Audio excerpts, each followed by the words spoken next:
Right now we have a great talk by Anurag Khanna, The Rise and Rise of Advanced eCrime's Threat Incident Response Edition. Let's welcome him to the stage.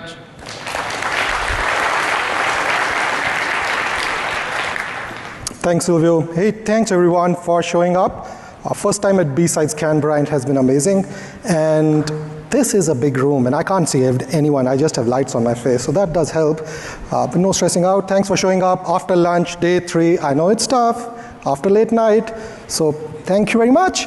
This is the Rise and Rise of Advanced eCrime Threat, Incident Response Edition. So a few months ago, I started thinking about what I want to talk about, what am I seeing. And if you have done incident response or dealt with threat actors, dealt with incidents, you would realize there are typically 2 buckets of threat actors we deal with, as in defenders deal with.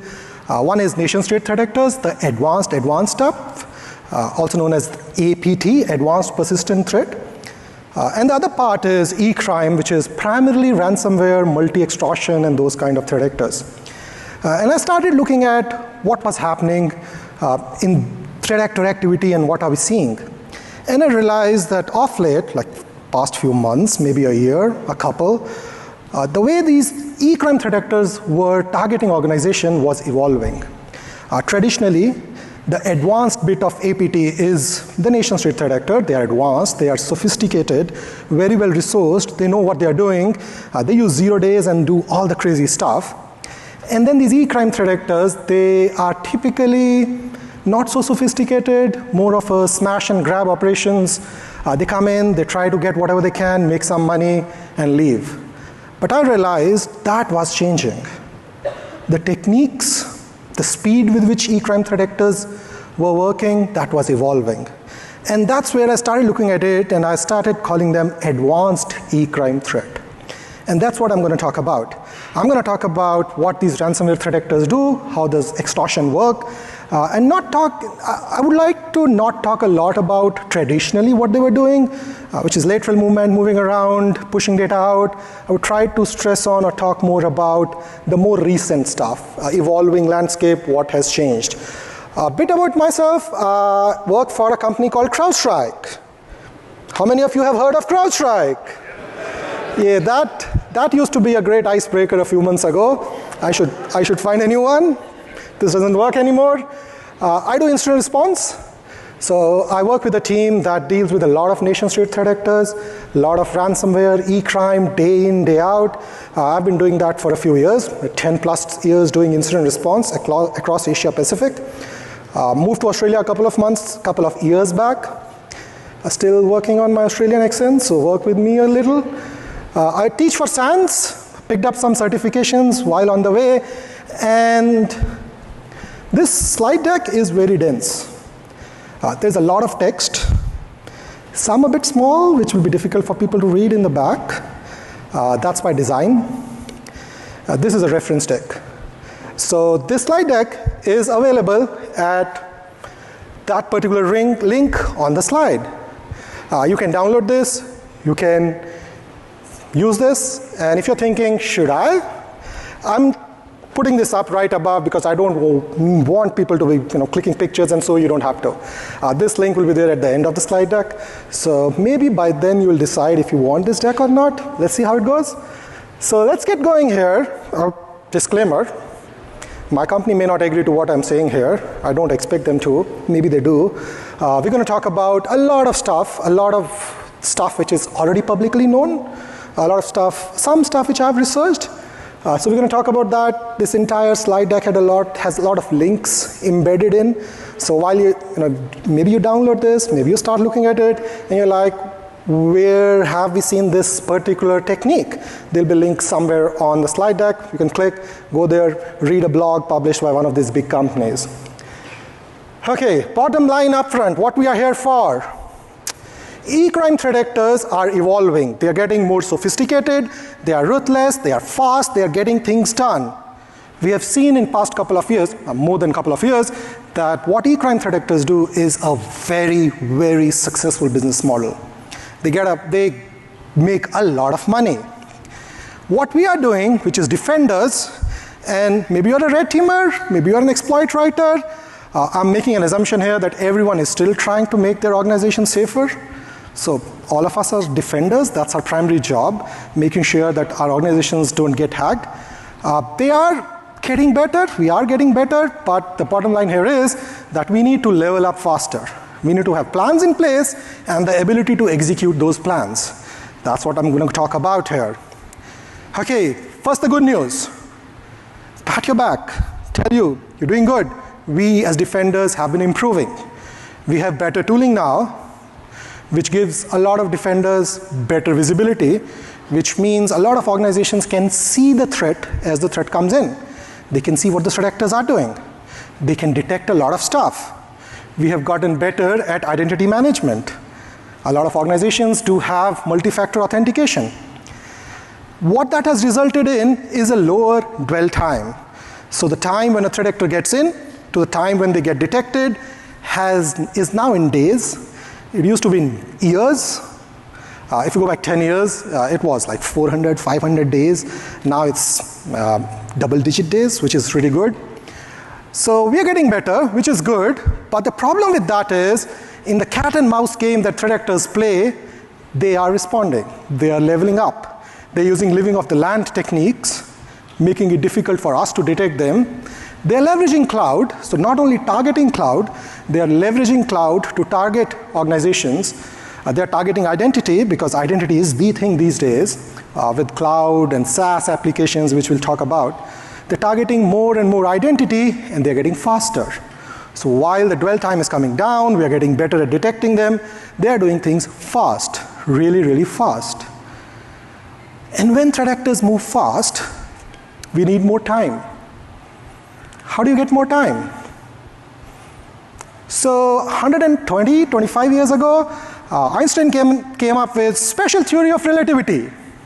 He said, if you want more time, you need to move fast. That's my nerd joke there. That's the only one I have. So that is what we need to do, which is we need to move fast. What happens when you move fast? You break things. Now I'm going to come up with a lot of recommendations. I'm going to say, let's do this. Let's contain the VPN. Let's pull that relationship or trust which the VPN has with the Active Directory. Do I want you to go back and do that on Monday? Of course not. Don't do that. That's not what I'm recommending. I may be recommending that when an organization is under an attack, when ransomware deployment is imminent, when exfiltration is going to happen. So that's the stuff we're going to talk about here.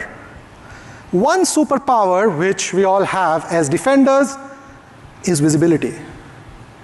If you want to work against these threat actors or defend from these threat actors, we need visibility. What kind of visibility? We need visibility on the host, so we need to have an EDR or logging or whatever works for you. We need to have visibility in the cloud and also on the network. Once we have that visibility and we have the capability to respond in real time, that's when we can have a knife fight with these threat actors. That's when we can defend against these actors. So what I'm going to do is I'm going to pick up some areas where these threat actors, TTPs, are evolving and talk through that. We're going to talk about identity, we're going to talk about cloud, some new form of exfiltration and data copying that is happening, extortion, how the threat actors are making sure that they are not visible or cannot be detected. So those are some of the things which we're going to talk about from here, starting with the most important, which is identity. Identity is the key to success, which is money for threat actors. Now this is my favorite slide of this entire deck, and that's the hill I'll die on. If I was walking on a beach and I picked up a lamp and I was like, a genie appeared and he's like, okay, what do you want? 3 wishes granted. You know what will be the first one? Wishes that will make security landscape better. The first one will be, let's make sure every account, every externally exposed service has multi-factor authentication. You know what the second one will be? Let's make sure we check and make sure that every identity has MFA in place. The third one will be, let's use a better form of MFA. I do a lot of triage. I'll talk to a lot of organizations when they are breached, when they have ransomware, when data has been exfiltrated. And most of the times on the first call, I ask them, do you have MFA? And you know what the answer I get? Yep, we do, but not on this group. There is a VPN server, which is legacy, which still allows people to log in. That doesn't have MFA. Not from this location. We are still implementing it. We are still deploying it. That doesn't cut. And why am I talking about something so simple as SFA or single factor authentication? Because I know this for a fact that if an organization doesn't have multi-factor authentication and they are using single factor auth, they will get breached. It's just a matter of time when that happens. So call to action is make sure there is no single factor auth system exposed to the internet. So that's enforce MFA now, as in previous day. So that's the slide, that's the most important one. I'm going to move on, and I'm going to try not to talk about SFA anymore. But let's talk about, and let's assume everyone has MFA in place. A lot of you do. Like a lot of us here work in security. We know what we're doing, so we do have MFA everywhere. That helps. But that's not the whole story. Let's talk about phishing. The traditional phishing approach is send an email, wait someone to click on it, maybe drop a malware. If not, bring up a page where they provide their username and password. That classic phishing still works. That works because threat actors can do what we call adversary in the middle attack, AITM. That's when the threat actor sits in the middle, make sure that you connect to the website which they are hosting through their system, and they can steal the token, maybe the session token, maybe the MFA token, and then they use that to get into the site they were phishing for. And more these threat actors are targeting privileged identities.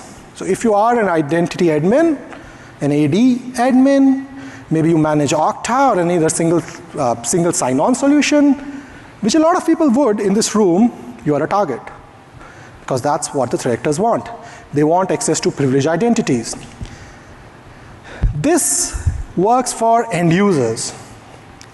They also target other employees. There have been instances where the threat actor picks up the call, calls the employee, just social engineers, on the phone. Tell them to deploy a TeamViewer and any desk, whatever RMM works. Maybe ask them to remove that FIDO key, the MFA, which these organizations are using, and try their luck that way. While they can target an end user, a lot of these eCrime threat actors, they are targeting the help desk. And unfortunately, that works very well for them. They pick up the call, they start calling the help desk of an organization, and they work their way through. A lot of these threat actors are English speakers. They understand the culture, they know what they're doing. They call outside of the business hours, so that call doesn't often land up in the usual help desk which these organizations have. It may land up in another country, an offshore location, helping these guys or girls to walk through or get stuff done. And they end up often resetting the password, sometimes resetting the MFA, getting access to applications, which may include, again, single sign-on solutions, SaaS applications, sometimes VPN, get their way through. Now, throughout the slide deck, I have some recommendations here. Prepare, respond. I may not have a lot of time to talk through each of this, but that's the recommendation of what to do. Especially in this case, just don't change passwords without a video confirmation, maybe asked to see an ID. That stuff doesn't happen in a lot of organizations, so threat actor can find their way through. These threat actors are very well resourced, so they have done their homework. They know who's the manager of this employee, what's their employee number, where do they live, what information do I need to give to ensure that password is reset. That's targeting help desk. Now that's the hill I'll die on. I said MFA, but unfortunately MFA is not a silver bullet. We do need that, but that's not enough. Some of these threat actors have been known to do social engineering just to ask for the one-time password which was sent on the phone of the employee or the target. Some of these people, they have called and asked to have that push notification accepted. All that stuff has worked. What they have also done, which works very, very well, is SIM swapping. A few years ago, if someone would have asked me, do I need an MFA? Of course, yes. What should be my MFA factor? And they would have told me, how about SMS? And I will not be happy, but I would be like, yeah, okay, you can live with it. Not anymore. Some of these threat actors are getting SIM swaps done at will. They have access to a lot of these telecom companies, a lot of BPOs that work for telecoms. They know employees, sometimes insiders, sometimes they have their way through these companies. And what they end up getting done is SIM swapping, which means they'll get the same number as an identity admin in an organization. And when that OTP comes in, instead of going to that admin whose phone doesn't work anymore because that number has imported to the threat actor's SIM, the threat actor gets that MFA prompt or the MFA OTP. And that's what they can use to then come in. That has worked very well. The other thing that has worked very well for a lot of these threat actors is what we call push bombing or MFA fatigue attacks, which goes something like this. So you have a phone, or someone has a phone, and you don't use SMS, good practice, but you use push notification, which means when you try to log in, a push notification comes through, says, do you want to log in, or are you the one who are trying to log in? Do you want to accept it, reject it? So what happens sometimes is the employee gets a push notification, they look at it and they're like, I didn't try to log in. It's not me, reject. After 5 minutes, there is another login. The push notification comes through. It's not me. It's not me. I told you it's not me. And then sometimes this comes in the middle of the night, 2 a.m., when you want to sleep, and your phone buzz, buzz, buzz. And you're like, maybe there's a misconfiguration. I just want this phone to stop buzzing. Accept. Done. The threat actor is in. That has worked in a lot of times. More times than I would like it to work. That's MFA fatigue. That ends up working. Once these threat actors get access to the environments, often as privileged accounts, often as identity admins, they end up often targeting a lot of different options or a lot of different features that are available in these organizations. One of that is SSPR, which is self-service password reset on Azure. Works very well. If you're using Entra ID, Azure Active Directory, you probably have SSPR. It's very useful if someone forgets their password. It's a password reset mechanism exposed on the internet. It often asks for 2 factors to be provided. By default, it's just 1, always enabled for admins by default. What are those 2 factors or 1 factor? Often SMS, sometimes email. Questions are really a bad choice. But what these threat actors end up doing is if they already have access to the environment, they may end up adding their own mobile number in SSPR so that now they can reset that. Or they may just end up doing some SIM swapping, getting into emails, getting access to that SSPR, and now they can enter at will or change password at will. That's SSPR. While you can target an end user to get a password, often it is more beneficial to go to the source, which is a lot of times password managers, maybe password vaults, stuff like CyberArk, which does a good job. A lot of these places have a lot of passwords in a password manager.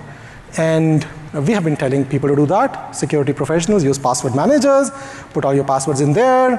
That's how you protect your passwords, use different passwords. I do that, that works. But unfortunately, some of these threat actors end up targeting those password managers or password vaults for a lot of passwords that IT organizations and system admins save in them, which means if I can dump all those credentials as a threat actor, I have keys to the kingdom. I can use all those passwords to start coming in, to accessing whatever I want. You know what's better than targeting password managers? How about identity providers? Old school Active Directory has ntds.dit. That's where all the hashes are stored, including your service accounts, privileged identities, machine accounts. That's where all the keys to the kingdom reside. Threat actors still dump that. They steal ntds.dit. Now they may figure out more novel ways to do that, like creating a new virtual machine in your ESXi, shutting down your domain controller, mounting it, then copying that ntds.dit, which works very well, which probably the EDR won't detect, because the stuff is not happening on the system where the EDR is, and they may get access to the ntds.dit. Other more novel techniques, which were usually used by APT kind of threat actors, are being more used by these eCrime threat actors. One of that is adding attacker-managed identity provider as a federated identity. If I do that, add a federated identity, that means I now control the identity provider that is being used for authentication, which means I can log in with whatever I want, whatever accounts I like. That's another thing they do. They also target organizations that manage identity service. There have been some of these breaches that have come out publicly where organizations that run identity providers have been targeted. That works. Some of the recommendations of what to do when stuff like this happens, what I do like and do recommend is if you are under a breach like this, where the identity provider is getting attacked or the ntds.dit has been dumped, consider breaking that centralized authentication with Active Directory or the IDP you use. So a lot of solutions which we use like VPN, your ESXIs, vCenters, backup solutions, hybrid identity solutions, all those solutions in the end go and talk to a centralized IDP. Maybe it's time to cut that link, remove that trust, so the threat actor cannot use the credentials which they have already dumped. You may want to do some hunting across your cloud, look at your identity solution, look at federation, look at all the stuff and remove it if it's not needed, and if that was added by the threat actor. Another very common thing is targeting credentials. It still happens, especially in cloud.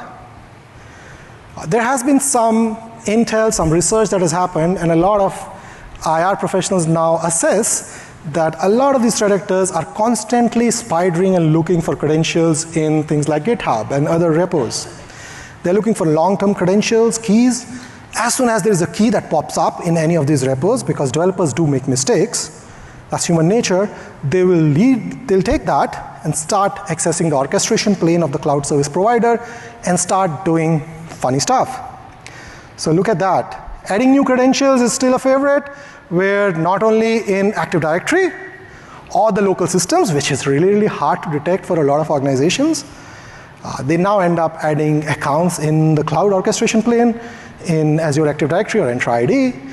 Maybe add long-term credentials or long-term keys in AWS accounts, because you can have two for an account. Maybe you have one configured for an account, maybe you don't have any. They're just going to add one long-term credential, use that to come back in. That's a very effective way of maintaining persistence. How do you tackle most of this stuff? It goes back to using a phishing-resistant MFA, like the stuff here. Use that. That's very helpful. Consider doing host integrity checks for VPN. That works. If a system connects over my VPN, is that my system? Does that have a certificate which I use? Is it part of my domain? Does that have the EDR which I use? All that stuff is helpful to make sure that you don't have threat actors system connecting to your environment over a VPN. Consider containing systems. Extreme measure, if you have a threat actor in the environment, maybe you want to go dark, which is cut off the internet. It's not an easy thing to do for a lot of organizations. I've seen organizations which cut one egress point, maybe that was in Singapore, and suddenly the entire data is now getting routed through Vegas, and that's where the other external egress point is, because we have built all these networks for reliability. We want to make sure that we don't lose network, internet. So think about what we need to do if something like this happens. Let's talk about something else. We talked about identity, let's talk about information gathering. I believe that the advanced in APT is not only the techniques they use, but it is often the time and the effort they put in to perform information gathering, to know their adversary. A lot of these threat actors are doing that now, the eCrime threat actors. They want to target privileged identities, so they're going to do a lot of research to figure out who is the identity admin, who is the Active Directory admin, who has what kind of access, who's their boss, who's their manager, how do I get their password, where do they live, what information do I need. That all stuff is information gathering. Where do they get that? Sometimes just looking for credentials in the environment.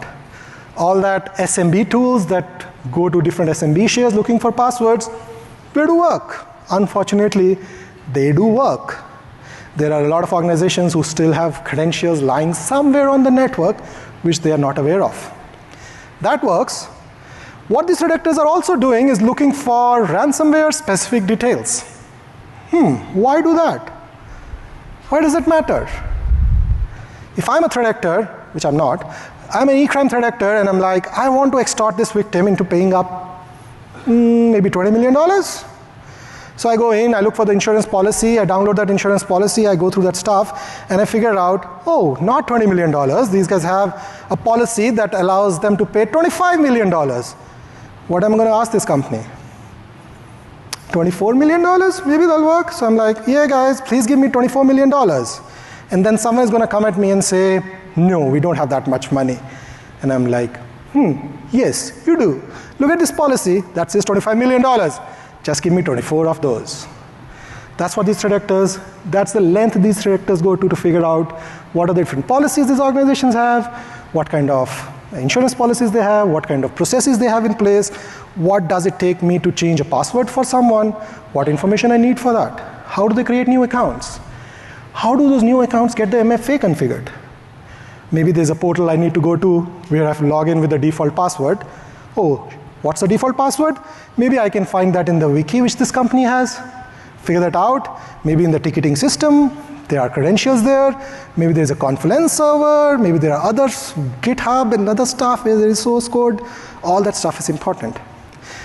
All the company names I'm taking, I love those companies, nothing against them, but that's how these threat actors work.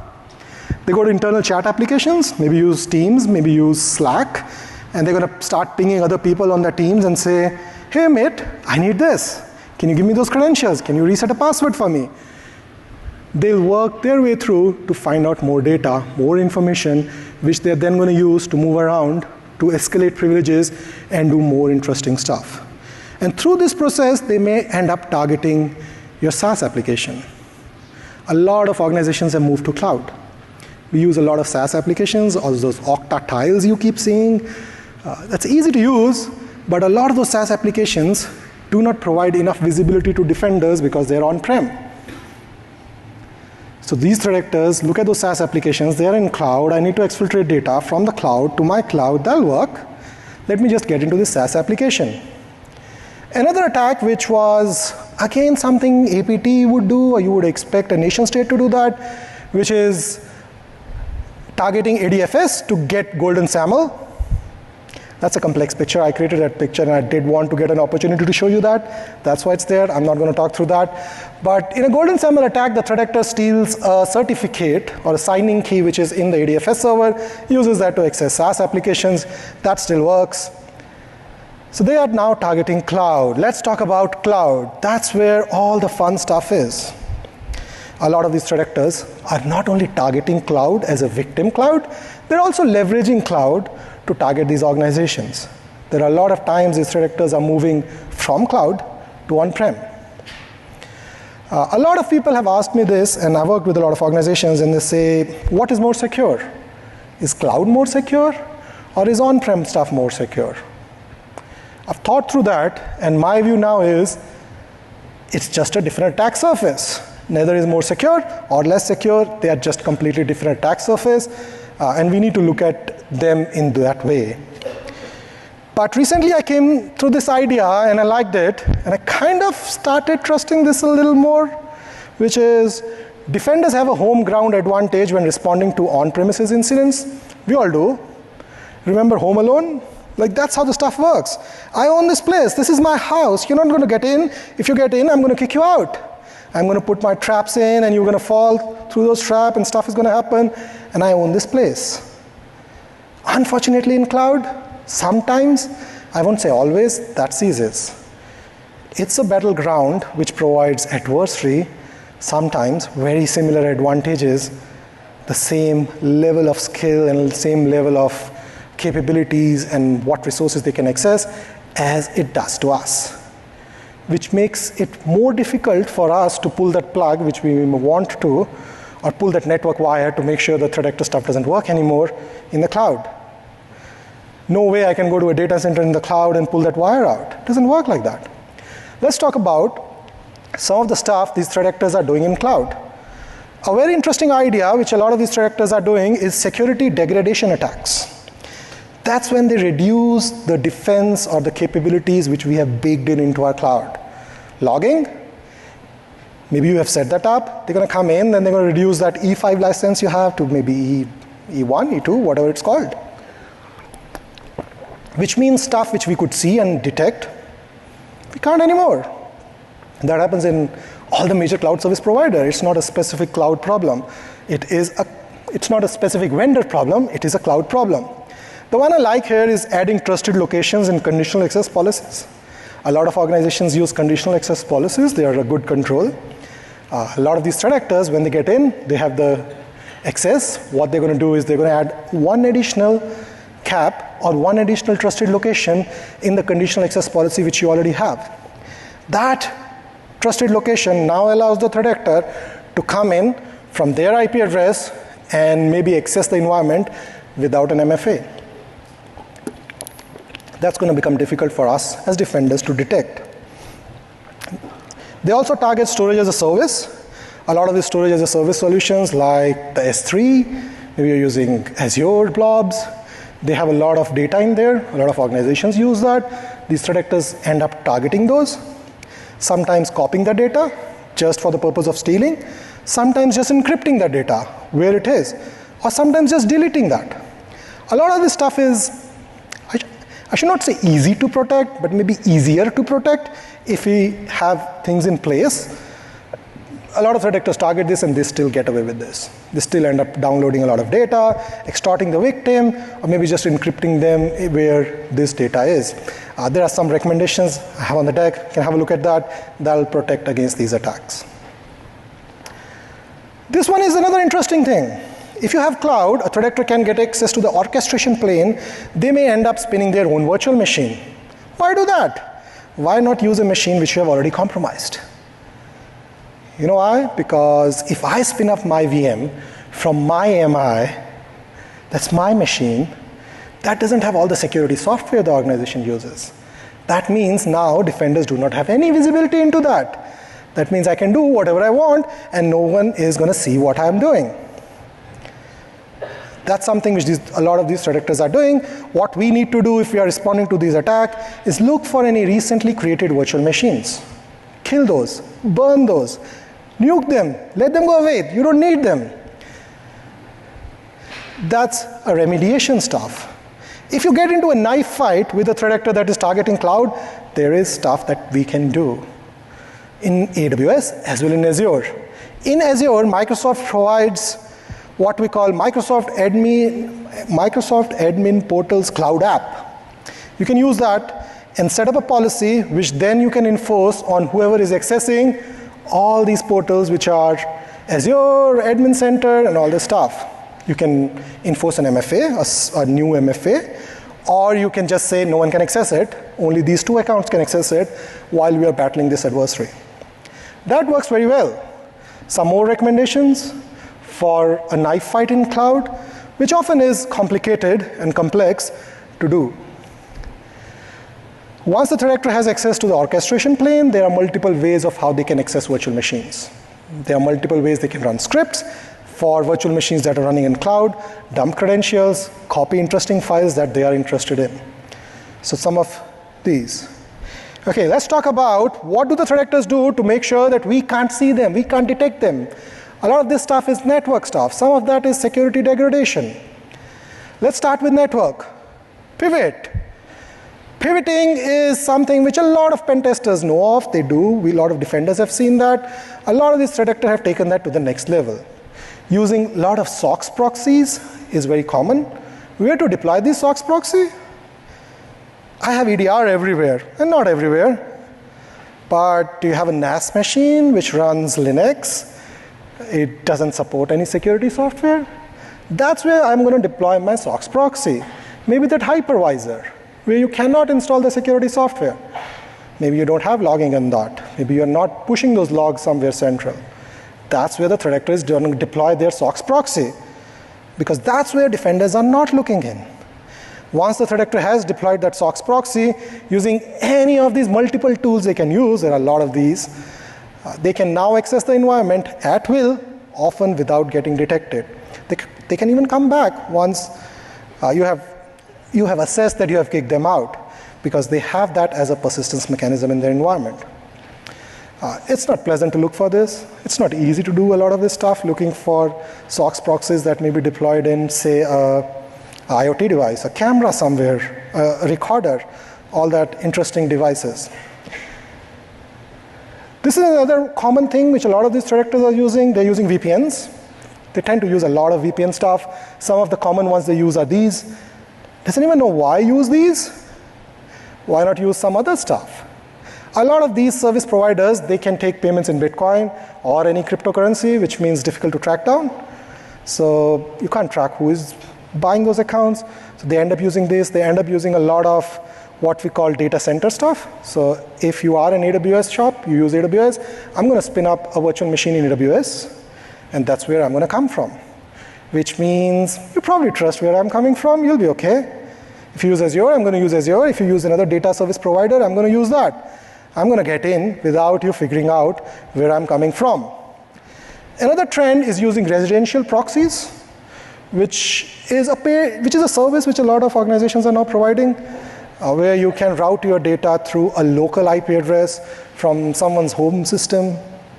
A lot of this is shady stuff, but it is what it is, which means when a defender is looking at those network logs, the VPN logs, they're like, which of these IP addresses are a data center IP address? I'm going to detect it that way. That doesn't work because the threat actor is now routing their traffic through a home Wi-Fi, which means you're going to see those connections coming from the location where you expect those connections to be coming from, making it harder and harder for folks like us to detect these threat actors. This one is one of my favorite. It's called Lost. I made that up. It's called living off the security tooling. A lot of these EDR providers, which a lot of organizations use, have a lot of capabilities built in. They can do a lot of very useful stuff, including accessing those systems remotely.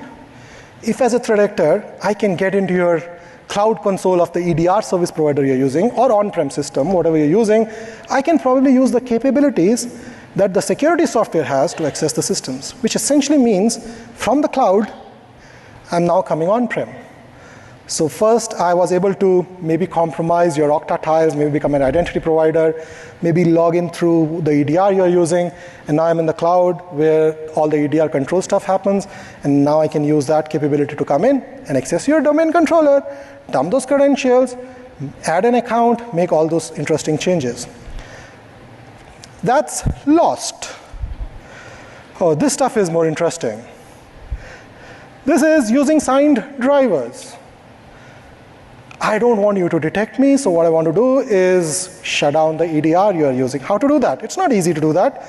A lot of these security solutions have tamper protection. They don't allow them to be shut down, which is really good. A lot of these threat actors have figured out ways to load drivers, sometimes malicious, sometimes vulnerable. These drivers, they run in the kernel mode, so they are at the same level of what an EDR is.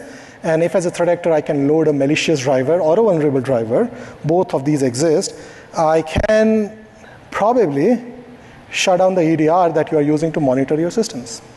If I do that, then I can do all that shady stuff, which now you're not going to see. And if you're not going to see that, you're not going to detect that. That's another way how these threat actors are operating. Bring your own VM, which is spin up a VM. I talked about spinning up a VM in the cloud.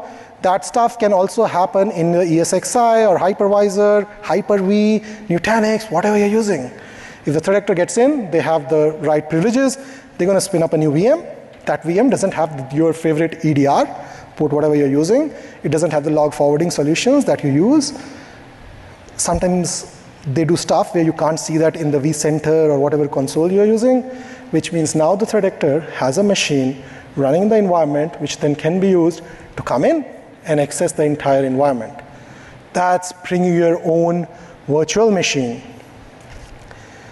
Now, one thing which often comes up is the idea of unmanaged systems.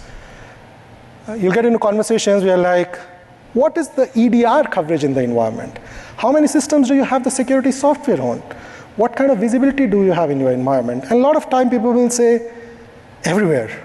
We have this EDR everywhere. No, you don't. You don't have that on that Windows XP machine You're like, I don't use XP. Okay, maybe the developer does. That does the development for legacy systems. No, they don't. Maybe they have a Kali machine running. Do you have EDR on that Kali machine? No, you don't. Do you have that EDR on the developer system, which they are doing debugging and stuff? Nope. Maybe you do. You have that EDR on old Linux machines? And if you're like, yes, yes, yes, yes, yes, I do. What are you talking about? Okay, let's look at this. A threat actor logged in through a VPN. Maybe they figured out that account which doesn't have MFA. There are accounts that don't have MFA. Maybe your security administrators thought they know better. They didn't want to put in an MFA. They just want to use long passwords. Maybe network admins. Maybe that CXO. They don't want to be bothered about MFA push. Always there are accounts without MFA. Maybe the threat actor figured that out. They came in over the VPN. Now they are part of your environment. They're part of your network. Do you have EDR running on their system? Of course not. So what they can end up doing is mapping SMB shares over the network, start encrypting those files, start copying those files out. Everyone has these kind of systems. If there is even one system that is unmanaged or doesn't have that EDR, that can be leveraged to deploy ransomware, to exfiltrate data. Everyone has that. Another thing that has been happening is OPSEC, or operational security. These next-gen eCrime threat actors, they do understand OPSEC, so they end up getting into Teams calls, Zoom calls, which IR teams are running. They read emails. They figure out what kind of response you are putting against them. What are you doing to detect them? What steps are you taking? They often end up setting up filters where all that emails that come from whoever your favorite security service provider is, if that email comes through, just don't send that email to this administrator, just redirect it to me because I want to know who they are working for and I don't want them to get those emails. So that SOW which you signed, or the document which you signed, or the approval that you gave to mount an IR response, that's not reaching you. Or you're not getting any emails from your service provider because the threat actor has set up a rule where all that emails that come from that service provider are redirected to them, are deleted, never sent, stuff like that. They understand OPSEC. We also need to do that. A lot of times we need to spin up new Google environments. If you use Google Workspace, if you use Microsoft, maybe that, just have something completely out of band. Even the Signal app works. Set up a group, start talking there. All that interesting stuff work. Maybe force people to do a video verification when they're joining those calls. That also works. Be OPSEC aware. That's another interesting one, living on the edge. That's how threat actors live. I so wish, if my pointer works, I so wish they live like that. This reflects to the fact that a lot of these threat actors are now targeting devices which are firewalls, VPNs that are on the edge, not often monitored well, not a lot of security software run at it. If there are vulnerabilities, they use that. If they can dump credentials from that, they do that. Or maybe there's a VPN which you're using, which have a few local accounts. If I'm a threat actor, I'm going to come in, I'm going to add one local account to that VPN, and then I'm going to use that to come in. Yeah, I'll set up an MFA if you care about that, but I'm going to use that account to come in. That's living on the edge, living on all those edge devices. Another common concept these days is using living off the land, and one of that is using RMM, or remote monitoring and management tools. I call them advanced remote access Trojans with enterprise support. Which one? I started to look out and I was like, I'm going to create a list of every RMM tool these threat actors use so that I can just put some rules to detect that stuff. And I end up with this. And that's not even a complete list. I can recognize some of these. A lot of this stuff just keeps coming up, which means if you have that block list for that RMM, you need to keep updating that. If you're like, I block any desk. Do you block get screen? I don't even know what that is. Be anywhere, tactical RMM, RSOX, RPOT, RustTech, TeamViewer. Maybe you block some of those, maybe something you don't. So these threat actors are going to come in, they're going to keep trying stuff, and something is going to work. Another interesting RMM tool, maybe not an RMM, it's like software-defined networking. are these new solutions that have come out, newer solutions that have come out. Stuff like Tailscale, TwinGate, Zero Tier. Someone use that? Works very well. I use some of that stuff. And if a threat actor can deploy that, a lot of this stuff works as SOX proxy. So you can set up that as a proxy, and now all your traffic is getting routed to that machine where you deployed that. That's probably not going to trigger any EDR because it's signed, it's legit, everyone uses that. Your system administrator probably uses AnyDesk or TeamViewer or something else. It's not going to trigger that EDR solution. That's why the threat actors use that. Now we're going to talk about actions on objectives. That's why the threat actor is in the environment. While they're there to mess up our time and our weekends, our Friday evenings. But the real stuff is that money which they're after. They want to extort their victims. There are multiple ways to do that. But what is happening recently, and it's an interesting trend, is instead of deploying ransomware in the environment, and they still deploy ransomware, some of the threat actors do, but what they are focusing on is exfiltration. If I deploy ransomware, I need to figure out ways of deploying that. I need to bypass an EDR or a security solution you have. Then I need to deploy it. Then something will encrypt. Then you're going to come to me for the key. I need to maintain that. I need to manage all that. And then I'm going to hope that my decryptor, which I'm going to sell you for millions of dollars, work. That's a lot of work. I don't want that. So what these threat actors end up doing is just exfiltration, which is a very, very effective business model. We have seen that work very well. How do you do exfiltration at scale, not getting detected, and get all the data out? A lot of stuff that works is targeting stuff that is important for organizations, like code repositories, document management systems, storage systems, SharePoint, SQL databases. All that stuff can be copied out. Maybe use a backup solution. Maybe I'm going to use a backup solution as a threat actor in your environment. I'm going to deploy that backup software, and now your backup is happening in my cloud, this guy's cloud. So I'm stealing all the data from your systems by using a backup mechanism. Again, not going to trigger a lot of alerts because those are legit softwares. EDR is not going to go bang, bang, this is bad. No, it works like that. So that's exfiltration, which is often larger than encryption or more common than encryption these days. A lot of these softwares or cloud-based services is what the threat actors are using. And maybe you're like, I won't allow that mega to be accessed from my environment. Good. Often that is the first one the threat actors try. But then are you going to block OneDrive, Google Drive, Azure S3 buckets? Probably not. Dropbox, whatever you use, they're going to use that. They're going to use SharePoint Online. They're just going to do an FTP out on a system they control. Or maybe just use HTTP to push that data out. There are a lot of these different ways to exfiltrate that data, which the threat actor is going to choose based on what works in the environment they are targeting. Another interesting thing that has been happening recently is use of what we call ETL, or extract, transform, and load tools. These tools, I've put in some of these. What they help us, help threat actor to do is use an API, pull data from a lot of these SaaS applications. A lot of organizations use that. And that data now gets pulled, transformed, and pushed into a solution which the threat actor has an account on. Works very well, very fast. A large amount of data can be exfiltrated very, very quickly. Which means instead of copying data out of that on-prem system where you have a low bandwidth internet, I'm going to use the cloud service provider's internet, and I'm going to just copy a lot of data very, very quickly. And a lot of organizations don't do a great job of looking for those API keys and other configuration that these solutions need in the SaaS applications.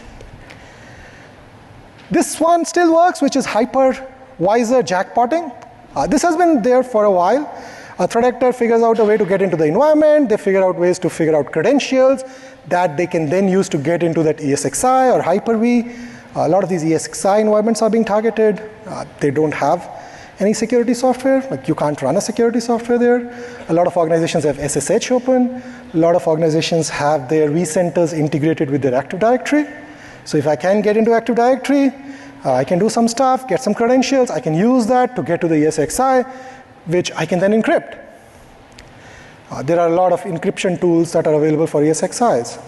And that backup software server, which you have, which is running on the same ESXi, which is doing the backup of everything, also gets encrypted. A lot of systems that the threat actor is using get encrypted, which means when we do the forensics and IR, all that evidence is gone. It's not anymore there. Can't do much. Organizations can't recover because backup solution is encrypted. All that backup data which they thought they had is now gone. The last stuff is putting more pressure to extort victims. Stuff like sending emails to vendors, to partners, to employees, saying, I just asked for $1 million. This organization is not paying me $1 million, so they don't value your data. Why don't you ask them to pay that $1 million? Maybe that'll help. To send mass emails to all the employees in the organization, that has happened. This one is interesting. A threat actor reached out to the US SEC Commission saying, this organization got breached. They had their data exfiltrated and they don't report it to you. That's not good. That's a compliance issue. Yeah, I don't know what I think about that, but yeah. So they tend to leak data publicly, and they tend to do that in pieces, like not come out with everything at one go. Just try to put some more pressure. Just keep putting that pressure slowly, see how things evolve. Reaching out to journalists and saying, I have this data. Do you want to report something? Do you want to put an article in? That's extortion tactics. So the call for action for the Monday is, identity is the key to a secure environment. Get that MFA in. Go recheck that. There might be accounts that don't have MFA. Please make sure there is MFA on all the accounts that you use for all the external services that you have. Use a phishing-resistant MFA if possible. Don't use that SMS. Secure your hypervisors. That's where a lot of this stuff happens. Improve cloud security. Remember that visibility and capability to respond is the superpower we have. And if, yeah, I hope it doesn't happen ever. I don't want to talk to any of you on an official call, never. If you are under an attack, respond fast. You will break things, that's okay. Applications will go down, that's okay. Some of your users may not be able to log in. That's better than getting ransomware or getting your data exfiltrated. That's all I have for you folks. Thank you very much for listening. If you need the slides, that's where they are. Thank you.